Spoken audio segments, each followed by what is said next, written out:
Olá, amigos do VK, tudo bem com vocês? Vamos lá, né?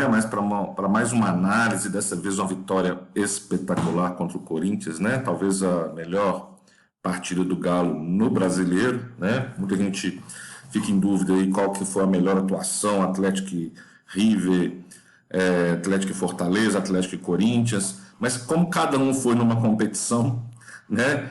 Galo e River na Libertadores, Galo e Fortaleza na Copa do Brasil e Galo e Corinthians no Campeonato Brasileiro, a gente pode dizer que esse jogo foi o melhor desse campeonato, com certeza, né? Vamos conversar então sobre o jogo. O Galo, ele vinha com uns desfalques, né? Desde o começo, estou pegando minha colinha aqui.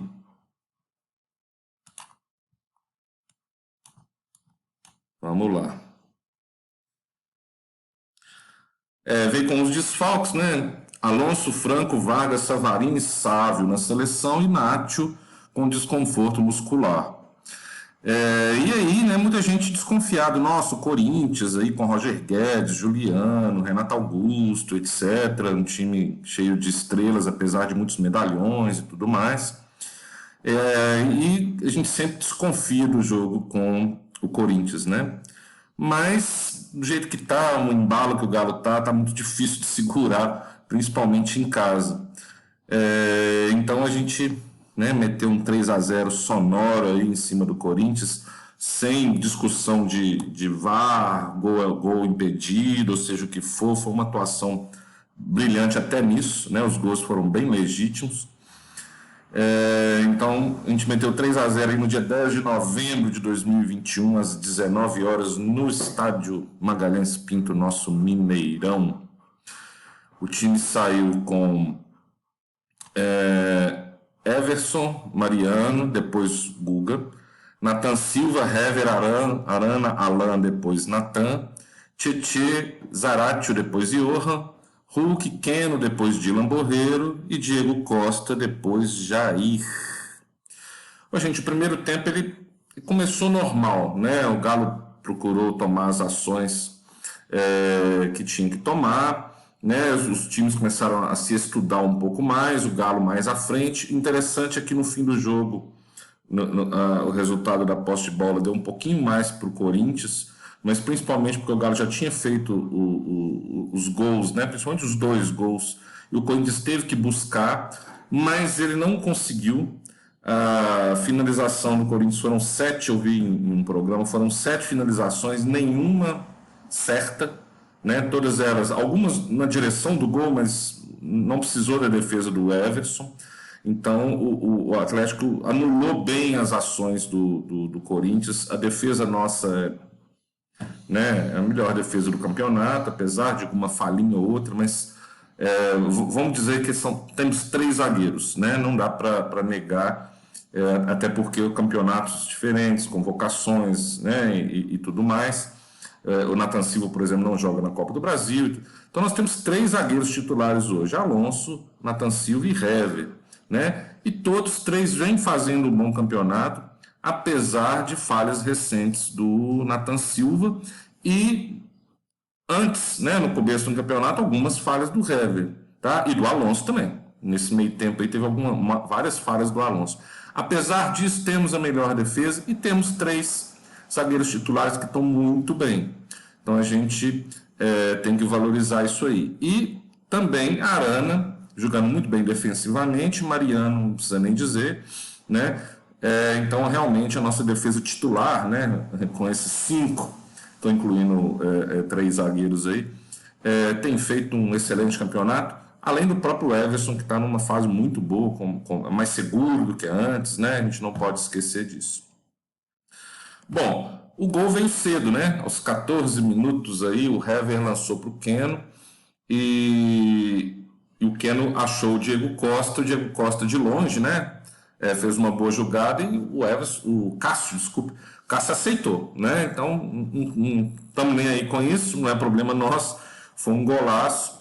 E aí a gente começou bem, né? Então o Corinthians ele tentou chegar algumas vezes depois disso, claro, estava atrás do resultado, ele está procurando uma vaga direta aí na Libertadores, provavelmente vai conseguir, por causa o Galo talvez ganhe a Copa do Brasil, Palmeiras ou Flamengo, né, vão vencer a Libertadores e tudo mais.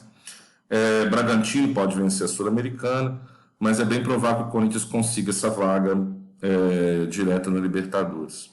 Bom, o primeiro tempo foi dessa maneira, né? O Galo não deixando o Corinthians jogar. No segundo tempo foi mais movimentado, né? Aos 6 minutos, mais ou menos, o segundo gol do Atlético, né? O Galo não mexeu, o Cuca não mexeu no time. O segundo gol do Galo, o Keno ele rouba a bola do Renato Augusto, toca pro Tietê, né? Que devolve para ele ali na entrada da área. E foi um golaço, um petardo ali. O Keno precisava fazer um golaço desse, né? Ele já vinha com boas atuações. O pessoal demora um pouquinho a tomar confiança de novo no Keno, porque ele não fez um campeonato muito bem, ficou lesionado, teve má fase mesmo, né? Mesmo quando não esteve lesionado. Então demora um pouquinho. O torcedor atleticano, né, como em outros também, é muito passional. Isso é um problema de torcedor.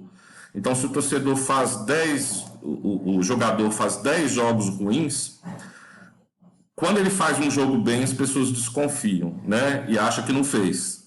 Isso tem acontecido com alguns jogadores, com o Tietê também. O Tietê vem fazendo boas apresentações, mas como ele foi péssimo durante a maior parte do campeonato, o pessoal olha para o Tietê já com má vontade. Mas não, o Tietê tem feito boas apresentações. Talvez não melhores do que... Não excelentes, né? Mas melhores do que ele mesmo e, às vezes, melhores do que os companheiros que vão mal, né? Quando, por exemplo, o Zaratio vai bem, não tem Tietê, não tem atuação do Tietê que supere, né? Mas como o Zaratio vai mal, que tem ido mal nos últimos jogos, o pessoal não admite pelo mesmo motivo, tá? O Zaratio tem ido muito bem, quando ele joga 1, 2 jogos mal, não, que absurdo cornetar o Zaratio. Não, tem ido mal mesmo, né? Então, quando isso acontece, quando o Tietê faz uma boa apresentação e o Zaratio uma má apresentação, aí o Tietê acaba superando ou igualando essa apresentação, por exemplo, do Zaratio, mas o pessoal não admite. Isso é do torcedor, né? Então, Keno e Tietê tem demorado um pouquinho a retomar a confiança. Tietê mais ainda, né? Porque as apresentações eram muito ruins mesmo, são muito ruins às vezes. Bom, aos 8 minutos, o Keno tomou um cartão amarelo pela falta no Gabriel Pereira.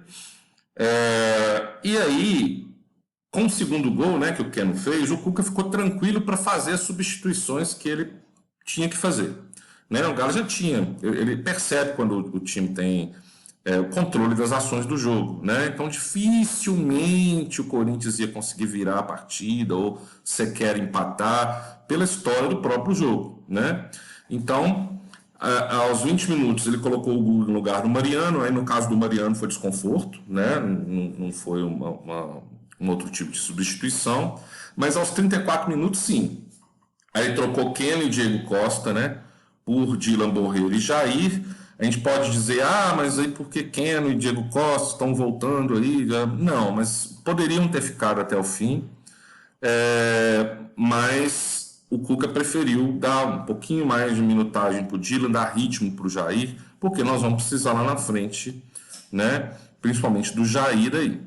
Aos 37, o Arana fez uma falta no Gabriel Pereira. Esse Gabriel Pereira sofreu, viu? Tomou falta do Keno aí, falta de cartão do Keno, falta de cartão do Arana. Só que o Arana está suspenso no próximo jogo, né? Mas nós temos Dodô aí, fica tranquilo. Aos 39, a gente teve 2 substituições. Essas 2, elas foram para dar chance para os jogadores, né? A gente estava comentando lá na comunidade do VK que o Cuca ele tem um time na mão por isso, né? Ele administra bem o elenco. Quando ele percebe que o time o jogo tá bom, ele coloca jogadores que não vêm atuando para se sentirem parte do time, do elenco, né?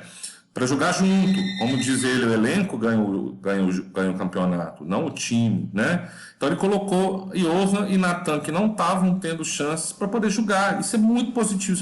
Mas por que não colocou Sacha e Caleb, né? Mas o Sacha e o Caleb tiveram mais chances recentemente do que Natan e Johan. Então, em um jogo ganho, né, tem coisas que a gente não vê nos bastidores, né? Então a gente tem que dar crédito ao técnico quando ele coloca jogadores que não estão atuando, mesmo quando não vão bem. Não era o caso de ter colocado em uma situação adversa ali. Aí sim, eu concordo, vamos botar Chacha e Caleb.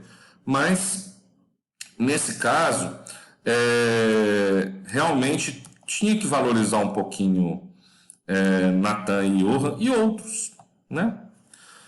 Bom, aos 50 minutos aí, quando a gente achou que o jogo ia acabar 2-0, vem o Natan, toca a bola pro Hulk, né, que dá uma entortadinha ali na defesa e faz um 3-0, outro golaço. Foi uma noite de golaços. Aliás, como no jogo contra o Fortaleza também, né? Só golaços. Vamos falar um pouquinho das atuações? Ó, o Everson não teve trabalho nenhum, né? Então fez o dele mesmo, mas nada espetacular. O Mariano fez uma belíssima partida, né, até se machucar aí aos 20 do segundo tempo, quando ele foi substituído pelo Guga. O Hever, outra partidaça, não deixou passar nada, né? O Nathan Silva também, só que ele teve uma falha. Ao invés de mandar a bola para fora, ele devolveu para a defesa meio na fogueira, quase que deu errado, mas no final deu certo. Mas o restante da partida foi muito bem, né? É um bom zagueiro, viu, gente? Não pode pegar no pé dele aí por algumas atuações, fica nervoso, ele é novo, né?